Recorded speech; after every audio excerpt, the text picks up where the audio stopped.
to another Feel Good Friday. Today it's a little bit different format. I normally do these first thing in the morning, but it's later in the evening, actually the day before Friday, because I know I wasn't going to be able to get anything done on Friday. So I'm cheating and preparing the video a little bit earlier. So I'm sure the edit process is going to be a lot different because this light is so very bright in this particular room. And I'm not wearing any makeup. So yeah, I'm going to have some work to do.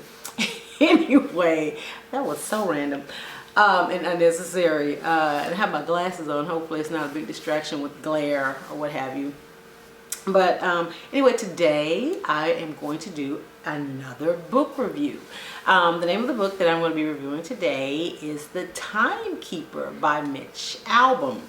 And I actually downloaded it on, I know we talked about this handy little Kindle Fire. But the reason why I did it this time was simply because the price was unbelievable. I think it was like $7.99 or $9.99, something ridiculous like that. And the hard copy or the retail book is I think $23.99. So yeah, that was a no-brainer. But anyway, I love this book. I'm going to read a quick passage that kind of hooked me on this book. Okay, it says, try to imagine a life without timekeeping. You probably can't. You know the month, the year, the day of the week. There's a clock on your wall or the dashboard of your car. You have a schedule, a calendar, a time for dinner, and a movie. And yet all around you, timekeeping is ignored. Birds are not late. A dog does not check its watch. Deer do not fret over passing birthdays. Man alone measures time. Man alone chimes the hour. And because of this, man alone suffers a paralyzing fear that no other creature endures. A fear of time running out. What? That was like the most profound thing that I've read in a while.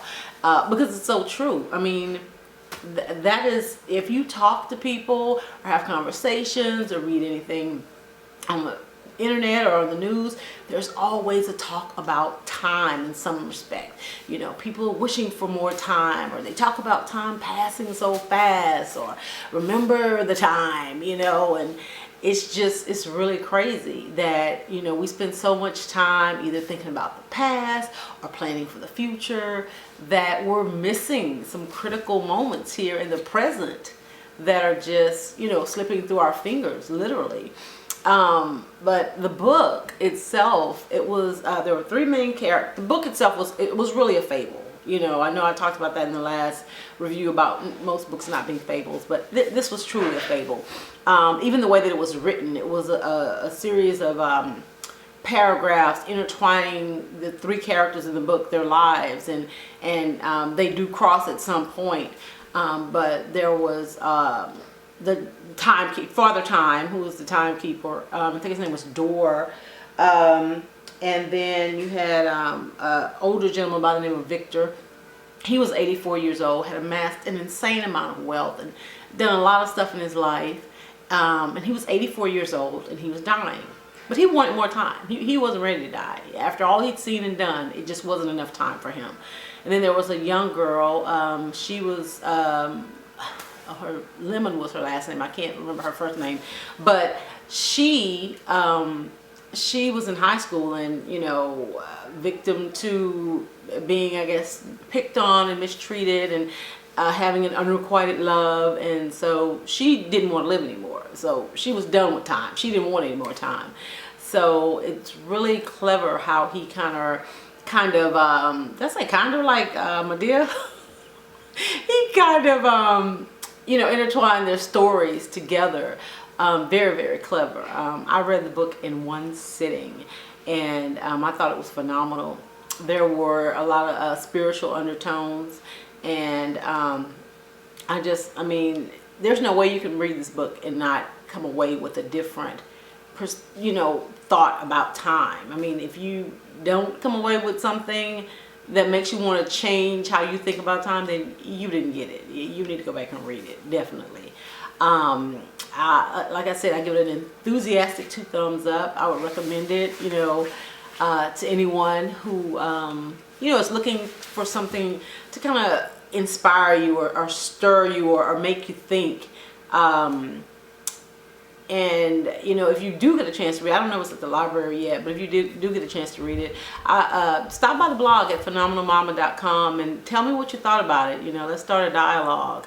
Again, the name of the book is The Timekeeper, and it's by Mitch Albom. And this was actually the first story I'd ever read by him. So I think I've been kind of sleeping maybe on some of his work. I know he did Tuesdays with Maury, and it was 5 People You Meet in Heaven, and some other, titles that were on the bestseller list. So I think I may, go and seek out some of his work. But again, with wrapping up this review, I'm going to leave you with one of the quotes that I highlighted, my Kindle feature here. And it says, let's see, where is it? We all yearn for what we have lost, but sometimes we forget what we have. And that is just another, it's filled with, things like that, kind of knock you in the head, that, but when you kind of read it and can process it, it really makes you sit back and go, so I would just encourage everyone to take some time, be present, be grateful. Think about what you have now. Enjoy the people in your life. Enjoy the time that you've been given, because you only get one shot, and you want to live it live life to the fullest, and not really have a bunch of regrets when you get down to the end of it, because there's only one way out of life. We all know what that is. So until that time comes, enjoy and just be good and do good whenever you get the chance. So go check out the book and have a great weekend. Bye-bye.